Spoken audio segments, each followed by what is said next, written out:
আসসালামু আলাইকুম সুপ্রিয় দর্শক, আমি শাকিল আর আপনারা দেখছেন বিশ্ব বাংলা কৃষি, সর্বদা কৃষকের পাশে থাকে।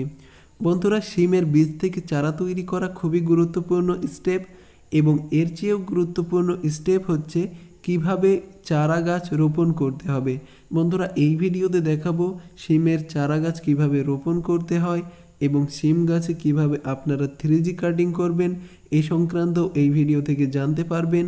অবশ্যই বন্ধুরা, এই ভিডিওটি আপনারা শেষ পর্যন্ত দেখবেন এবং চ্যানেলে যদি আপনারা নতুন হয়ে থাকেন তাহলে অবশ্যই চ্যানেলটি সাবস্ক্রাইব করবেন এবং পাশের নোটিফিকেশন বেলটি অন করে দেবেন। তো চলুন বন্ধুরা, শুরু করা যাক।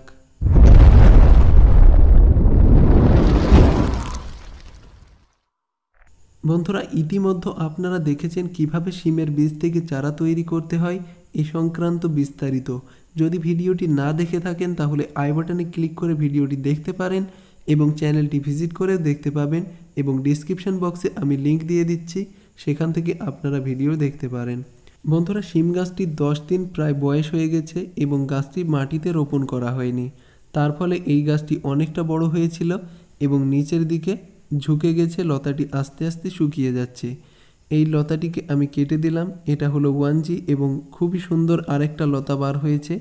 এবার এটাকে খুব দ্রুত মাটিতে রোপণ করতে হবে এবং নিচ দিয়ে আরেকটা লতা বার হচ্ছে। এই একই সমস্যা দুটি গাছের ক্ষেত্রেই, এজন্য আমি দুটি গাছের আগের পুরনো লতাগুলো কেটে দেব, তাহলে আমার গাছের 2G কাটিং করা ইতিমধ্যে হয়ে যাবে এবং এই গাছগুলিকে রোপণ করে দেব। গাছগুলো একটু বড় হলে এর মাথার অংশটা আবার কেটে দেব, তাহলে 3G কাটিং দেওয়া হয়ে যাবে। এবার এই গাছটিকে রোপণ করার জন্য মাটিতে গর্ত করে নিতে হবে। বন্ধুরা, একটু বড় সাইজের গর্ত করবেন, তাহলে শিকড়গুলি খুব দ্রুত ছড়াবে। এজন্য গর্তটা অবশ্যই বড় রাখতে হবে। আপনারা এই ভিডিওটি দেখলে খুব সহজেই বুঝে যাবেন। বন্ধুরা, গর্ত করা হয়ে গেছে। এই গর্তের মধ্যে আপনারা জৈব সার ব্যবহার করতে পারেন এবং আমি এক ধরনের একটা মাটি তৈরি করেছি, এটা খুবই পাওয়ারফুল। কিভাবে তৈরি করতে হয় এই সংক্রান্ত খুব দ্রুত ভিডিও দেব। এই মাটিটাকে আমি নিচে দিয়ে দেব। এই মাটিতে শিকড় খুব দ্রুত ছড়াবে। আপনারা এই মাটি ব্যবহার করতে পারেন বা কোকোপিট আর ভার্মি কম্পোস্টের মিক্সচার ব্যবহার করতে পারেন, তাহলে খুবই ভালো হবে। আমি গর্তের নিচে এই সার মাটিটাকে ব্যবহার করছি। বন্ধুরা, আপনারাও এটা করবেন, খুব দ্রুত গাছটি বড় হবে, আপনারা অবশ্যই দেখতে পাবেন। বন্ধুরা, এই হলো সেই শিম গাছ। এই শিম গাছটি আমি রোপণ করব। এজন্য এই প্যাকেট থেকে চারাটি বার করে নিতে হবে। এজন্য গাছটি নিচের দিকে রাখবেন এবং পলিথিনের প্যাকেটটা টান দিলে বেরিয়ে আসবে। অবশ্যই আপনারা দেখতে পাচ্ছেন এবং এর শিকড়গুলি আপনারা দেখুন, অনেকটাই শিকড় বার হয়েছে। এটা খুব দ্রুত ছড়াবে আপনারা যদি গর্তের নিচে জৈব সার ব্যবহার করেন। এরপরে ধাপে ধাপে এই গর্তে জৈব সার এবং মাটি দিয়ে দেব। আপনারা অবশ্যই পদ্ধতিটা দেখবেন এবং এই গাছটি গর্তের মধ্যবর্তী অংশে নিয়ে নিয়েছি আর আমি মাটি প্রয়োগ করে দিচ্ছি। এটা সাধারণ মাটি, যেখান থেকে গর্ত খুঁড়েছিলাম সেই মাটিটা। এর উপরে আমি জৈব সার ছিটিয়ে দেব। আপনারা যদি আগেও অনেক শিম গাছ রোপণ করে থাকেন তাহলে এই পদ্ধতিটা ট্রাই করবেন। যদি আগের চেয়ে ভালো না হয় তাহলে অবশ্যই আপনারা কমেন্টে জানাবেন। 100% ডেফিনেটলি আপনার গাছটি ভালো হবে আগের তুলনায়। বন্ধুরা, এই পদ্ধতিতে আপনারা এই গর্তে বীজ বপন করতে পারেন।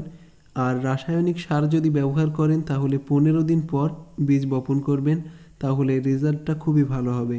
বন্ধুরা, এটাতে আমি আবারও জৈব সার ব্যবহার করছি, ঠিক লেয়ার ওয়াইজ, লেয়ারে লেয়ারে জৈব সার এবং মাটি দিতে হবে, তাহলে গাছটি খুবই দ্রুত বৃদ্ধি হবে আর গাছে প্রচুর পরিমাণে ফল তো হবেই, আপনারা অবশ্যই দেখতে পাবেন।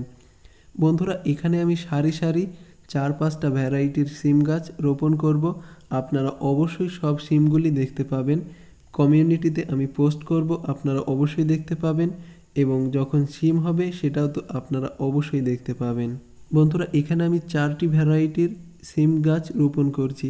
যেমন প্রথমটা হবে সাদা এবং ছোট সাইজ হবে, ভিতরে বীজ থাকবে।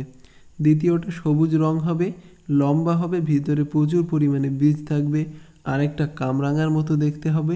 আরেকটা আছে চটা চটা সিম হবে, ভিতরে বীজের পরিমাণ কম থাকবে, উপরের অংশটা বেশি থাকবে। এখনও 2টি ভ্যারাইটির সিমের বীজ আমি বপন করব, একটা তলোয়ার সিম আর একটা লবঙ্গ সিম। আপনারা যদি এই ভিডিওগুলি দেখতে চান নিয়মিত তাহলে অবশ্যই এই চ্যানেলটি সাবস্ক্রাইব করবেন এবং এই ভিডিওটি আশা করি আপনাদের ভালো লেগেছে। ভিডিওটি ভালো লাগলে অবশ্যই লাইক করবেন এবং ধৈর্য ধরে এই ভিডিওটি শেষ পর্যন্ত দেখার জন্য আপনাদেরকে অসংখ্য ধন্যবাদ। আবারও দেখা হবে পরবর্তী নতুন ভিডিওতে। আজকে এখানেই শেষ করছি। থ্যাঙ্কস ফর ওয়াচিং বিশ্ব বাংলা কৃষি।